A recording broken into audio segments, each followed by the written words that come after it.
Olá, bem-vindos à nossa análise das fontes sobre uma figura que com certeza não passa despercebida no pensamento libertário, Murray Rothbard. Uhum. Economista, historiador, filósofo, um intelectual que pegou as ideias de livre mercado e direitos individuais e as levou a conclusões, digamos, bem radicais. Exato. E as fontes que a gente tem aqui, elas dão um panorama bem completo, né? Desde a formação dele, os perrengues na carreira, Sim. até as ideias que o tornaram famoso, como a defesa da escola austríaca de economia e, claro, o anarcocapitalismo. Essa é a ideia mais chamativa, talvez. É essa a ideia de uma sociedade sem Estado nenhum, funcionando só na base de trocas voluntárias, sabe? Uhum. Olhar para o Rothbard ajuda a gente a entender os argumentos mais fortes sobre os limites do poder do governo e, assim, até onde uma sociedade baseada só na propriedade privada poderia ir. Legal, então a nossa missão hoje é meio que extrair o filé mignon dessas fontes biografias, os livros principais como Man, Economy and State Essenciais esses. e The Ethics of Liberty, as idas e vindas políticas dele, o legado. A gente quer entender quem foi esse cara e por que as ideias dele ainda causam tanto barulho. Vamos nessa? Vamos lá. Com certeza. Para começar, então, quem era Murray Rothbard? Nascido em 1926, falecido em 1995, americano, economista, historiador, teórico político, Isso. ligado à escola áustria e tido como o pai do anarcocapitalismo. É isso, né? Um resumo básico. Basicamente isso. O grande lance dele foi pegar a teoria econômica austríaca, especialmente o método da praxeologia, que a gente já pode até explicar um pouquinho melhor, Por favor. e usar isso para construir o anarcocapitalismo. A ideia é que tudo, tipo até segurança e justiça, poderia ser resolvido voluntariamente, sem um governo mandando em nada. Uau! Os dois livros que você citou são chave. Man, Economy and State, de 62, é quase um tratado da economia austríaca. Certo. E The Ethics of Liberty, de 82, defende que uma sociedade sem Estado é possível e mais moralmente correta. Tudo baseado na ideia de que cada um é dono de si mesmo. A autopropriedade. Exato. E no direito de quem usa primeiro um recurso, o tal do homesteading. E essa praxeologia que você mencionou, como funciona isso? Parece um termo meio técnico demais, talvez. O nome assusta um pouco, mas é menos complicado do que parece. Pensa assim, a praxeologia parte de uma verdade básica, tipo inegável. Os seres humanos agem com um propósito, buscam objetivos. Isso, buscam atingir objetivos. A partir dessa única ideia, o Rothbard, seguindo o mestre dele, o Ludwig von Mises, acreditava que era possível deduzir por pura lógica todas as leis da economia. Ah, deduzir. Deduzir. É um contraste total com a economia que a gente vê mais por aí, né? Cheia de modelos matemáticos, estatísticas. Sim, econometria. Para ele, para o Rothbard, a economia era uma ciência dedutiva, tipo a matemática ou a lógica, sabe? Não era experimental. Entendi. É quase como construir um prédio inteiro a partir de um único tijolo lógico. Essa ideia da ação proposital. Exatamente. É essa a linha. E essa forma de pensar já vinha da infância. As fontes falam que ele era bem precoce intelectualmente. Sim, bastante. Há relatos dele aprendendo alfabeto com, sei lá, menos de 2 anos, lendo muito aos 5. Nossa. Era filho único de imigrantes judeus e parece que o ambiente em casa era de muito estímulo intelectual, sabe? E defesa da livre iniciativa. Ah, interessante. Curiosamente, apesar dessa inteligência toda, ele se sentia meio deslocado na escola. Talvez por ser mais novo, menor que a turma. Isso acontece. Então, os livros e os debates em casa foram o refúgio dele. E essa cabeça toda levou ele para onde academicamente? Colômbia, né? Foi para a Universidade de Colômbia com 16 anos só. Formou-se em economia e matemática. O doutorado veio depois, em 56, com uma tese sobre o Pânico de 1819. A primeira grande crise americana. Isso. Mas o ponto de virada mesmo, sim, o divisor de águas, foi ler o Human Action, a Ação Humana, do Mises, em 1949. Ah, o encontro com o mestre. Foi ali que ele se converteu, digamos assim, à praxeologia e à escola austríaca. E aí começou a bater de frente com o que aprendi em Colômbia, com professores mais mainstream, né? Nossa, então mesmo com um PhD de Columbia, uma universidade de ponta, a carreira não foi fácil. Isso é surpreendente para mim. Não foi mesmo. Nem um pouco fácil. As ideias dele eram radicais demais para a época. O pós-guerra era dominado pelo keynesianismo, pela crença na intervenção estatal. Verdade. Defendeu o livre mercado total, criticar o governo abertamente. Isso fechou muitas portas acadêmicas para ele. E teve a história com o orientador, né? Teve. O próprio orientador dele, o Arthur Burns, que depois, ironicamente, virou presidente do Federal Reserve. Sério? Sim. Ele segurou o doutorado do Rothbard por quase 10 anos, uma década, por causa dessas discordâncias ideológicas. Caramba, 10 anos? E como ele se virava financeiramente nesse período? Olha, por mais de uma década, ele viveu basicamente de consultorias e de uma bolsa anual, $6.000 por ano, de uma fundação chamada William Volcker Fund. Deu pra escrever com isso. Foi com essa grana que ele conseguiu tempo para escrever a obra magna dele, o Man, Economy and State. Mas quando a bolsa acabou, em 62, a coisa apertou feio. Imagino. Ele dependeu de doações e só conseguiu um emprego de meio período, sabe? Sem estabilidade nenhuma no Brooklyn Polytechnic Institute. Ficou lá quase 20 anos assim. 20 anos? Só em 1986, já com 60 anos, é que ele finalmente ganhou uma cátedra, financiada por um doador, lá na Universidade de Nevada, em Las Vegas, a UNLV. Puxa vida. Isso mostra bem como as instituições acadêmicas podem ser, digamos, resistentes a ideias muito fora da caixinha, né? Com certeza. E essa visão radical dele não se refletia só na economia, né? Politicamente, ele também teve um caminho bem particular. Começou com a velha direita. O que era isso? Exato.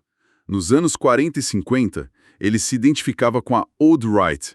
Era um grupo que era contra o New Deal do Roosevelt e, principalmente, contra o intervencionismo militar americano. Eram isolacionistas. Ah, entendi. Antiguerra já desde cedo. Sim, mas ele pulou fora quando percebeu que essa direita estava abandonando o antigoverno para abraçar o militarismo anticomunista da Guerra Fria. Para o Rothbard, o inimigo era o Estado, ponto. Fosse ele qual fosse. E aí vem a fase mais inesperada, talvez. A aproximação com a nova esquerda nos anos 60. Como assim? O que uniu gente tão diferente? Pois é, parece estranho, né? O ponto em comum foi a oposição ferrenha à Guerra do Vietnã. Ah, claro. A guerra. Rothbard viu ali uma chance de criar uma aliança tática contra o militarismo, contra o imperialismo. Ele chegou a fundar um jornal chamado Left and Right, Esquerda e Direita. Que nome sugestivo. E escreveu para publicações de esquerda como a Ramparts. Foi uma época de muita agitação, né? Busca por aliados improváveis contra o establishment. Mas durou pouco, pelo que as fontes indicam. Não tinha como durar muito, né? Durou pouquíssimo. As diferenças de base eram enormes, intransponíveis. A nova esquerda, em geral, era coletivista, muitos eram socialistas. E ele? E ele era um individualista radical, defensor ferrenho do capitalismo laissez-faire. Ele mesmo depois admitiu que a tentativa de aliança foi um desastre. Imagino. Essa fase também marcou o rompimento definitivo dele com conservadores mais tradicionais, como William F. Buckley Jr., da National Review, que defendia a Guerra do Vietnã. Rothbard não perdoava isso. E teve outro rompimento famoso com a Ayn Rand, certo? A autora de A Revolta de Atlas. O que aconteceu ali? Eles não eram aliados naturais. Pareciam, né? No início, ele se sentiu atraído pelo objetivismo dela, pela defesa do capitalismo, mas a divergência principal foi sobre o Estado. De novo o Estado? Sempre o Estado. Rand defendia um governo mínimo, o minarquismo. Só polícia, exército e tribunais. O guarda noturno. Isso.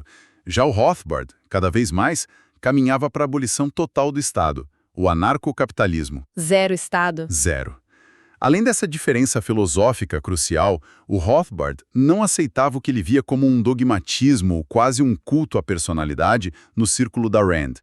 Pesado. Ele se recusou a ser um seguidor fiel, sabe? Questionou algumas coisas e, bom, acabou sendo expulso do grupo. Anos depois, ele escreveu um ensaio bem ácido, bem crítico, chamando o movimento dela de culto. Ou seja, ele realmente não tinha medo de brigar pelas ideias dele, mesmo que isso significasse romper com aliados importantes ou potenciais. Nenhum medo, era princípio acima de tudo. E essa postura se refletiu também na criação de instituições. Ele ajudou a fundar o Cato Institute, um think tank libertário super conhecido hoje, mas saiu de lá também. Exatamente. Ele foi um dos fundadores do Cato, em 1977, junto com o Ed Crane e o Charles Koch. A ideia é ter um centro de estudos libertário forte. E o que deu errado? De novo, a visão estratégica divergiu.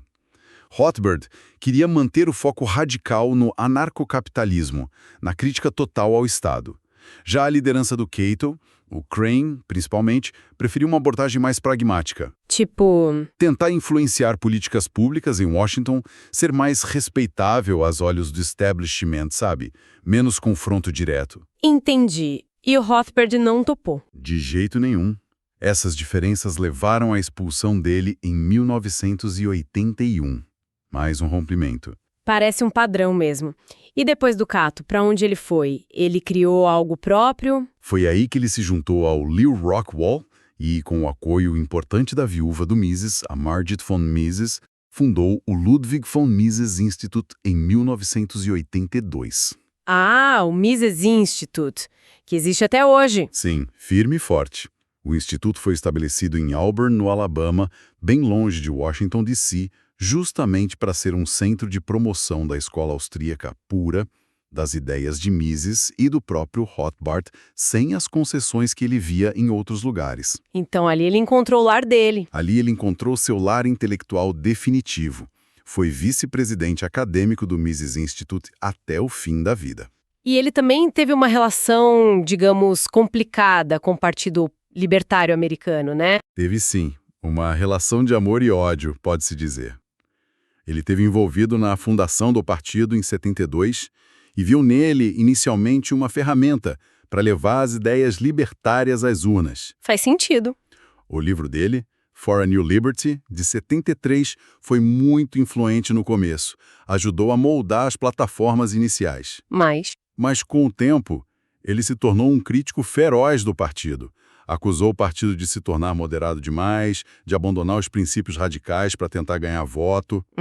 E também criticava o tipo de gente que o partido atraía, que ele chamava de Luftmenschen, tipo gente aérea, superficial, mais interessada em estilos de vida alternativos do que na filosofia da liberdade em si. Pesado. Ele não poupava críticas mesmo. Não mesmo. E no final da vida ele ainda deu outra virada estratégica? O tal do paleolibertarianismo? Confesso que esse termo é novo para mim. O que era isso? Foi uma fase mais pro fim da carreira dele, final dos anos 80, início dos 90. Foi uma tentativa de reconectar o libertarianismo com valores mais conservadores e populares. Como assim? O Rothbard estava frustrado com o que ele via como uma ala do movimento libertário muito alinhada culturalmente com a esquerda.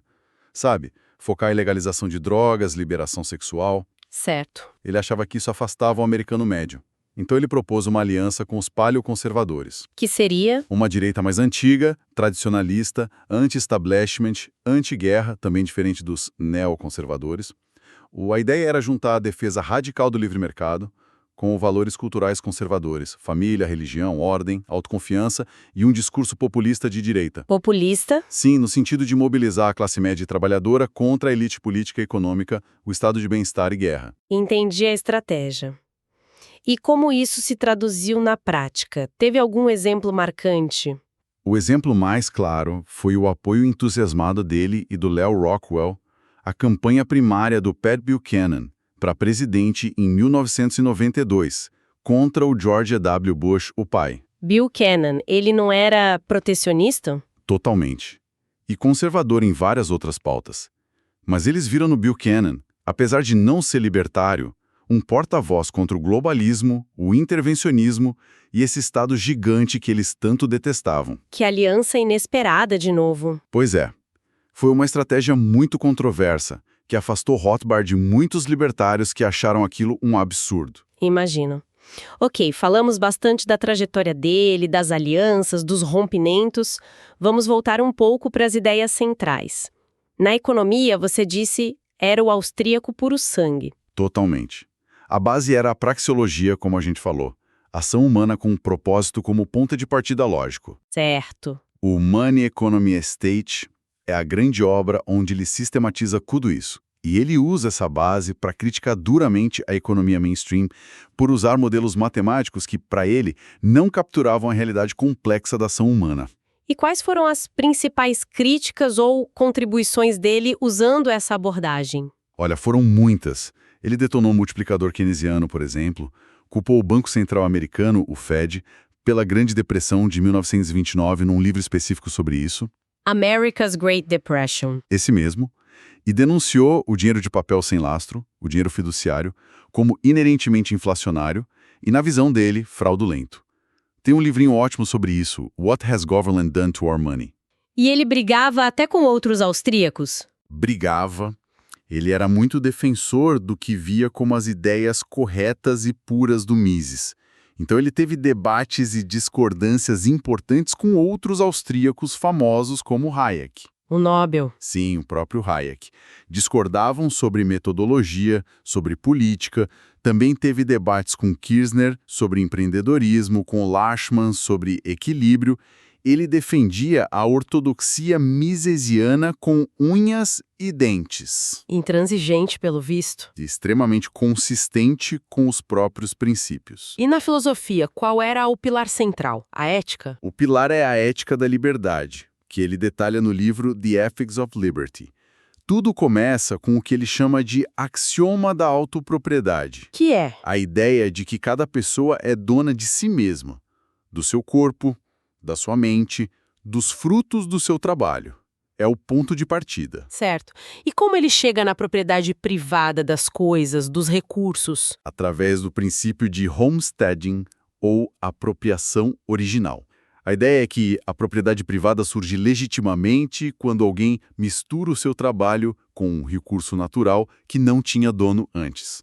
O primeiro a usar, a transformar, torna-se o dono legítimo. Tipo, cercar uma terra e cultivá-la. Exatamente. Juntando autopropriedade e homesteading, ele chega ao princípio fundamental da ética libertária, o princípio de não agressão. O PNA. Ah, o famoso PNA. Famosíssimo. A ideia é simples. Ninguém tem o direito de iniciar força física ou fraude contra a pessoa ou a propriedade legitimamente adquirida de outra pessoa. É a regra de ouro do libertarianismo rothbardiano. E é esse princípio de não agressão levado ao extremo que o leva ao anarcocapitalismo. É isso. Exatamente. É a aplicação lógica e consistente desse princípio. Se iniciar agressão é sempre legítimo, e o Estado vive de impostos, que ele via como roubo, e do monopólio da força, que ele via como agressão institucionalizada. Então o Estado é inerentemente legítimo. Faz sentido dentro da lógica dele. Perfeito. Ponto final para ele. Rothbard argumentava em livros como Power and Market e For a New Liberty que todas as funções que a gente acha que só o Estado pode fazer, Leis, tribunais, polícia, exército... tudo isso poderia ser fornecido de forma mais eficiente e principalmente mais moral por empresas privadas competindo no mercado livre. Uma sociedade totalmente voluntária. É uma visão bem radical. Sem dúvida. É o extremo lógico do liberalismo clássico, pode-se dizer. Agora, temos que tocar em alguns pontos que as fontes apontam como controversos. E é importante frisar que estamos apenas relatando o que está no material, sem tomar partido ou endossar nada, certo?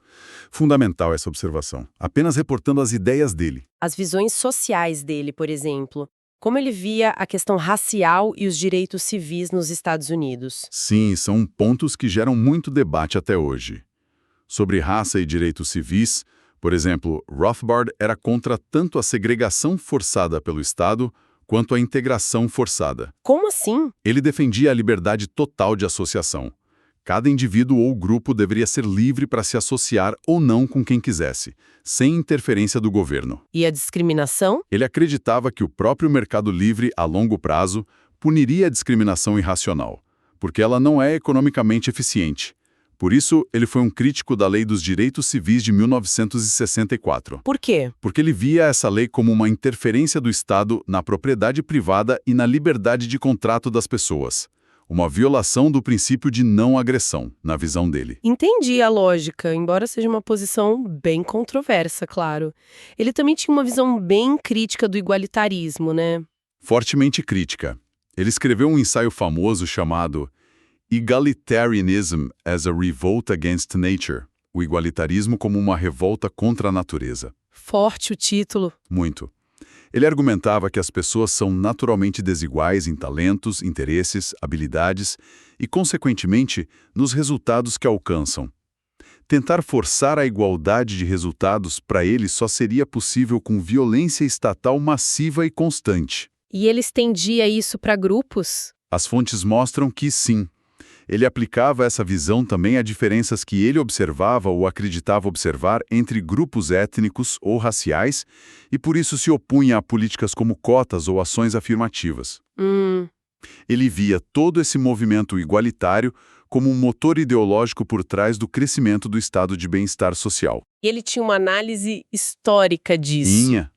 Ele rastreou as origens do welfare state, nos Estados Unidos, a movimentos religiosos pietistas do século XIX e as pensões dadas a veteranos da Guerra Civil. Argumentava que isso tudo acabou criando dependência do governo e desincentivo ao trabalho e à responsabilidade individual. E sobre gênero e família, qual era a visão dele? Ele via a família como um arranjo contratual, voluntário. Defendia a autoridade dos pais sobre os filhos menores de idade. Por quê? Argumentando que as crianças só adquirem plenos direitos de autopropriedade quando se tornam maduras e capazes de se sustentar sozinhas. Antes disso, os pais teriam uma espécie de tutela. Certo. E ele também criticava algumas vertentes do feminismo que, na visão dele, negavam diferenças biológicas entre homens e mulheres ou que buscavam mais intervenção estatal, como em creches públicas ou leis trabalhistas específicas para mulheres. Ok. Mudando um pouco de assunto, mas ainda nas ideias dele, política externa. Já falamos que ele era anti-guerra, anti-intervenção. Como isso se detalhava mais? Era um não-intervencionismo radical, absoluto. A frase famosa dele, que resume bem, é: a guerra é a saúde do Estado. O que isso significa? Significa que a guerra, ou a ameaça de guerra, é sempre a melhor desculpa para o governo crescer, aumentar impostos, controlar a economia e suprimir liberdades civis. A guerra fortalece o Estado. E ele aplicava isso historicamente. Sim, ele tinha visões históricas bem revisionistas sobre as guerras americanas, culpava a própria política externa dos Estados Unidos, empréstimos, embargos, por ter envolvido o país nas guerras mundiais.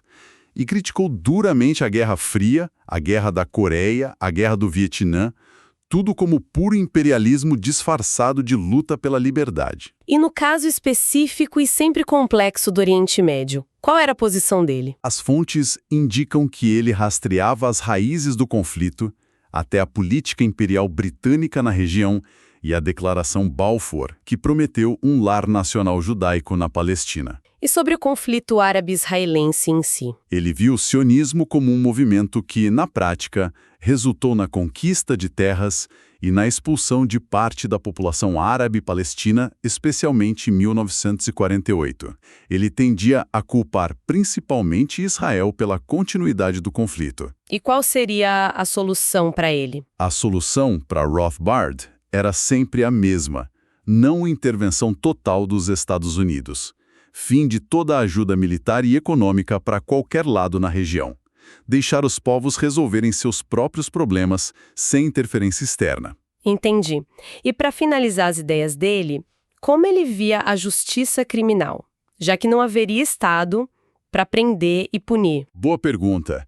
A visão dele era bem diferente do sistema atual, que mistura punição, reabilitação, dissuasão. Ele defendia uma justiça puramente retributiva, baseada na proporcionalidade e na restituição. Retributiva? Sim. A ideia é que o criminoso, ao violar os direitos da vítima, perde direitos equivalentes. O castigo deve caber no crime, como se diz. E como seria isso na prática? Para crimes contra a propriedade, como roubo, ele propunha algo como dupla restituição. O ladrão teria que devolver o dobro do valor roubado à vítima. E para crimes violentos? Assassinato? Para assassinato, ele defendia a pena capital. A lógica era: quem tira a vida de outro ilegitimamente perde o próprio direito à vida. Era olho por olho, dente por dente levado a sério. E quem aplicaria essas penas? Agências privadas de segurança e arbitragem competindo no mercado. A vítima ou sua agência contratada buscaria a punição ou a restituição através de árbitros privados ou outros mecanismos de mercado. Nada de Estado, juiz ou polícia estatal. Ufa! É realmente um sistema completo pensado nos mínimos detalhes, por mais radical que pareça. Ele era extremamente sistemático. Tentou aplicar os princípios básicos a todas as áreas. Então, tentando amarrar tudo isso que as fontes nos trouxeram sobre Murray Rothbard, o que a gente pode dizer? Temos um pensador incrivelmente prolífico Mais de 20 livros, milhares de artigos. e sistemático que levou a lógica da liberdade individual e da economia austríaca até a sua conclusão mais extrema: a defesa de uma sociedade completamente sem Estado, o anarcocapitalismo. Um radical no sentido mais puro da palavra, né? Sem dúvida alguma, o impacto dele é gigantesco dentro dos círculos libertários mais consistentes, mais radicais. Ele literalmente construiu a base teórica do anarcocapitalismo moderno. Mas fora desses círculos. Bom, fora desses círculos, claro, as ideias dele continuam sendo muito controversas. Sua metodologia, a praxeologia, é amplamente rejeitada pela maioria dos economistas hoje. E as visões históricas e sociais dele, como vimos, causam muita polêmica e são frequentemente criticadas. Mas ele não foi esquecido. De forma alguma, o Mises Institute que ele ajudou a fundar garante que suas ideias continuem vivas, sendo debatidas, estudadas, traduzidas, e elas continuam inspirando críticas ao status quo, ao poder estatal em vários lugares. O legado dele é forte, ainda que restrito a certos nichos. E pra gente fechar, fica talvez uma provocação que emerge forte dessas fontes todas. Rothbard estava convencido de que qualquer forma de Estado é, na essência, uma gangue organizada, inerentemente agressiva e, no fim das contas, desnecessária. Era exatamente essa a visão dele. Se ele estivesse certo, e é um grande se, claro, e se fosse realmente possível ter lei, ordem, defesa, tudo fornecido pelo mercado de forma voluntária, como isso mudaria fundamentalmente a nossa visão de mundo, a nossa forma de pensar sobre sociedade, justiça, cooperação humana. É uma pergunta vertiginosa. Totalmente. O que a gente ganharia e o que a gente talvez perderia numa sociedade assim, tão radicalmente diferente de tudo que a gente conhece hoje. Uma pergunta radical para combinar com o pensador que a gente analisou hoje. Fica aí para reflexão. Com certeza. Muita coisa para pensar.